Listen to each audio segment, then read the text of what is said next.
Hello friends, మీ అందరికీ మన ఛానల్‌కి స్వాగతం.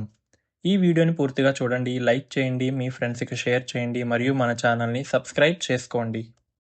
ముందుగా మీ అందరికీ సంక్రాంతి శుభాకాంక్షలు. ఆంధ్రాలో సంక్రాంతి పండగ కాదు, అది ఒక జీవన విధానం.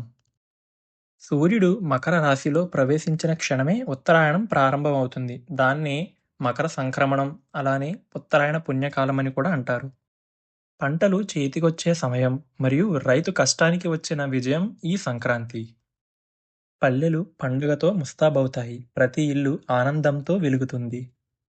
ఇక ముగ్గులు, గొబ్బెమ్మలు విషయం చూసుకుంటే అవి మన సంపద, శుభం, ఐక్యతకు సంకేతాలుగా ఉంటాయి. తెల్లవారుజామునే లేచి స్నానం చేయడం, సూర్యుడికి అర్ఘ్యం సమర్పించడం, పెద్దల ఆశీర్వాదం తీసుకోవడం ఇదే మన సాంప్రదాయం. సంక్రాంతి రోజు కోపంతోనో, గొడవలతోనో కాదు, శాంతితో, అనురాగంతో, ఆప్యాయతలతో ఉండాలి.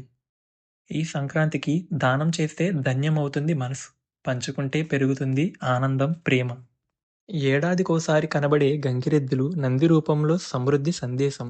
వాటి గంటల శబ్దం పల్లెల్లో పండగ ముగింపు. హరిదాసుల కీర్తనలు, ఇంటింటా భగవన్నామం. విష్ణునామ స్మరణతో పల్లెల్లో పరమశాంతి నెలకొంటుంది. పెద్దలు, పిల్లలు ఒకటయ్యే బంధమే ఈ సంక్రాంతి. అందుకే సంక్రాంతి ఆంధ్ర ప్రజల ఆత్మ. అందుకే తెలుగు రాష్ట్రాలలో సంక్రాంతి అంత గొప్పగా జరుపుకుంటారు. ఇలాంటి మరెన్నో వీడియోల కోసం మన ఛానల్ని సబ్స్క్రైబ్ చేసుకోవడం మర్చిపోవద్దు. జై శ్రీకృష్ణ.